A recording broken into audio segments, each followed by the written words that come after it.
All right, so we had Emily that apparently was chit-chatting with you for quite a while, and you said you want to read some questions. Of questions, so we'll do one for now and see if we can get through them all. Number one. Yeah. Okay. So Emily Gleason asked to Laura on YouTube. She says, "Hello," wavy emoji, and she said it would be awesome to get your insights about your experience skiing in Cardrona. Would you have any tips on how to prepare, how far in advance to book, how to book a lesson, the cost, the clothing required, the general recommendations, etc. Thank you." With a lovely heart emoji. Oh, nice.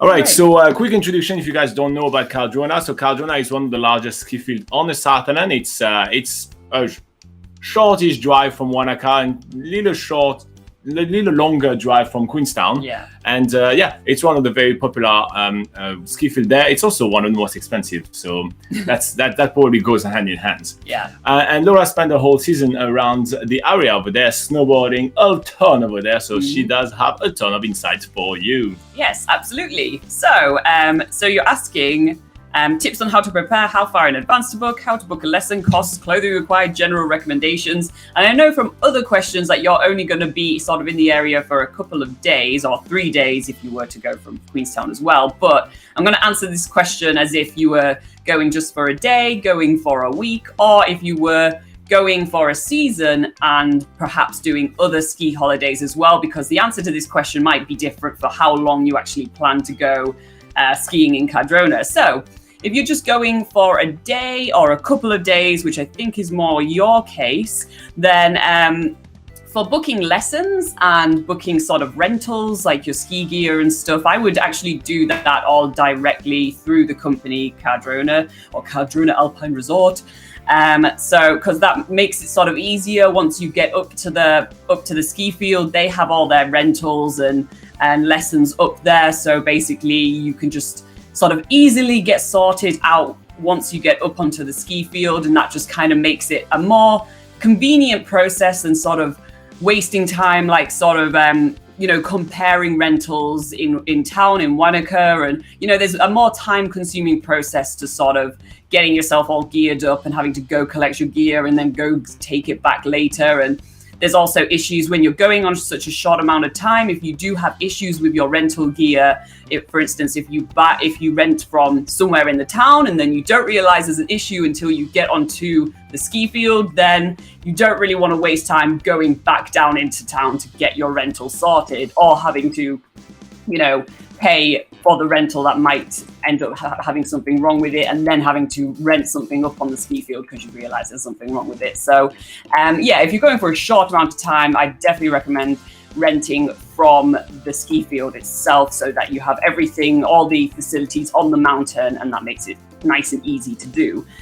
For booking lessons and how far in advance to do that, the capacity up there is pretty large, so you don't have to book way in advance, but maybe a week or two for your lessons, perhaps, just so you get the desired time slot, perhaps, just to give you more time. You don't want to only have the option of doing, say, a late afternoon lesson, and that means in the morning you perhaps don't have the skills to practice anything yet. So it's better to try and obviously get a lesson as early as possible so that you can spend the rest of the day practicing what you've learned.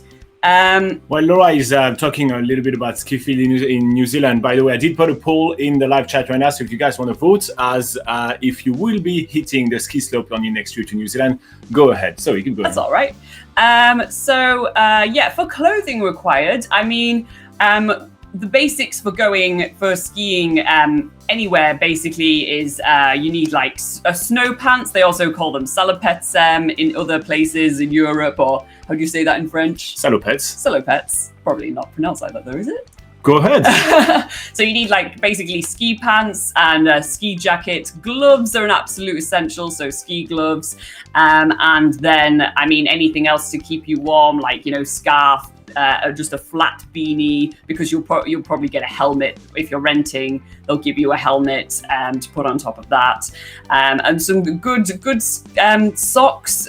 You can get ski socks, but you can just use like woolen hiking socks or something thick is usually a good sort of alternative than having to actually go out and buy a load of different stuff. Now, if you don't already have that sort of gear, then you can actually rent that up on the mountain or from shops in town. Which may be smarter to actually do rent if you don't want to carry like all those kind of gears, and even just the clothing gear. It takes already so much space. Like, I mean, the saddle pad, the jacket, and all that jazz. It's already half a bag. Yeah, but I mean, if you are, for instance, if you're coming from overseas, then that's a lot of gear to bring from overseas. Yeah. But if you're traveling from New Zealand Yeah. and you have that gear already and you're going by car, that's not really going to add much to you. I mean, that's going to be easy enough to carry around. So that depends on your situation. But if you're trying skiing for the first time, you don't know if it's going to be your thing or not, I definitely recommend renting that gear.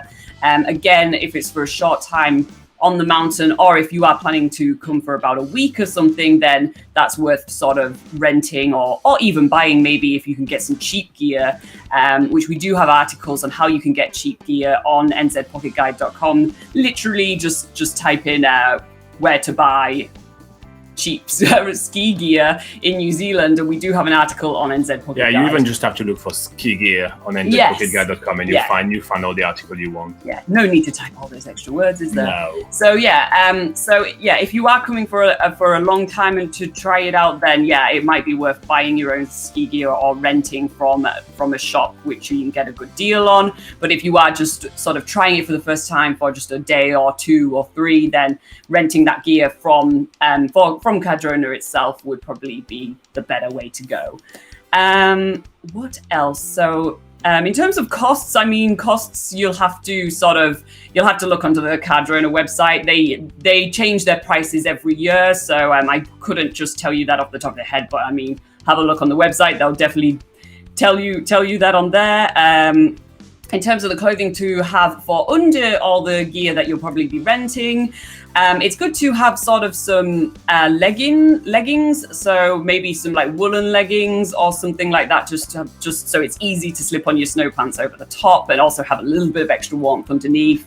But you'll find also in New Zealand, compared to European ski fields or like ski fields where they're in basically higher altitudes, they're sort of drier and much colder, whereas in New Zealand it is, although it's cold, it's usually like, it's kind of, I would say damp, but it's not like super damp, but it makes it a little bit warmer than other ski fields around the world. So you don't need to go absolutely crazy on layering up. You can just have some under layers, like a long sleeved merino wool layer and like woolen leggings or something underneath, but you don't need to go absolutely nuts with all the extra layers. But the most important thing you can take with you is a small day pack, so that if you do want to pack that extra layer, then you have it in your backpack, or if you need to take anything off, then you have somewhere to put it while you're on the mountain, for instance. So I think a day pack and water, that sort of things, like your basic outdoor essentials, like, taking water and even a little bit of sunscreen, because at higher altitudes, and if it is on a sunny day, you can still get pretty sunburned with it, like reflecting off the snow onto your face. You can still get pretty sunburned even in winter. So a little bit of sunscreen would be good as well. A little bit of food as well. Food on the mountain is quite expensive, so take a packed lunch if you want to save a bit of money there. I have a follow-up question from the live chat. Okay, That's cool go with for you?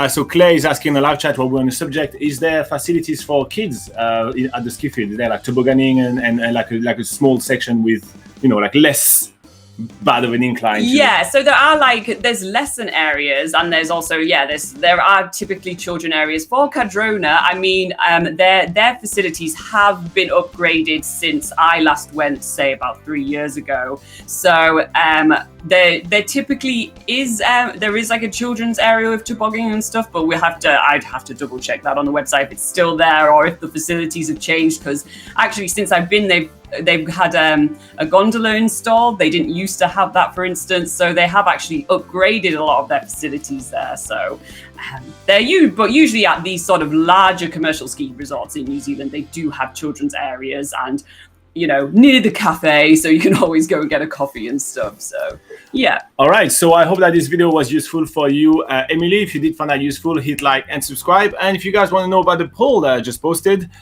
so we had 30% of people that says they will hit the ski slope in New Zealand on their next trip, and 70% that say they won't hit the ski slope in New Zealand on their next trip. So here you go.